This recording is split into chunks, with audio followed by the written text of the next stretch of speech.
Les highlights de ces championnats d'Europe, Elise Herbit, la météorite, l'étoile filante. Il aura été devant un demi-tour et puis Lars van der Haar est entré en jeu, Steve. Ouais, Lars van der Haar rentre en jeu dans cette partie montante et puis tout de suite il va y avoir des erreurs. Première erreur d'Iserbit, on ne l'a pas vu. Deuxième erreur van der Haar dans le deuxième tour, ça profite à Michael Vanthourenhout qui à ce moment-là a un problème de dérailleur, lui aussi.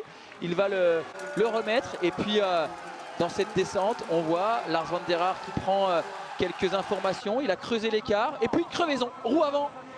Il en profite, Michael Vanthourenhout, pour rentrer sur Lars van der Haar et à ce moment-là la grosse chute de Lars van der Haar qui va perdre le contact sur Michael Vanthourenhout et derrière mano à mano, chaque tour qui passe il creusera l'écart Michael Vanthourenhout et il devient champion d'Europe.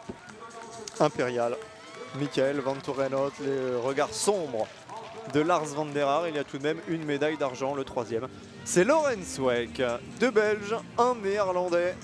Le ton est donné pour la suite de la saison avant le retour dans les labourés d'un certain Wout van Aert et d'un autre certain Mathieu Van Der Poel. On est impatient de les voir se confronter avec les Van der Haar, les Vanthourenhout qui aujourd'hui nous ont rendu une copie absolument délirante. C'était un cyclocross légendaire, on s'est régalé, regardez les écarts, ils sont faramineux.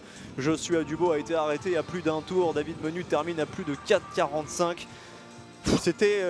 C'était complètement fou, Steve. Ah ouais, non, c'était complètement fou, effectivement, et je l'ai dit tout à l'heure, hein, c'est vrai que les conditions météo aujourd'hui ont rendu ce Namur encore plus, j'ai envie de dire encore plus légendaire. C'est déjà suffisamment dur lorsque c'est sec.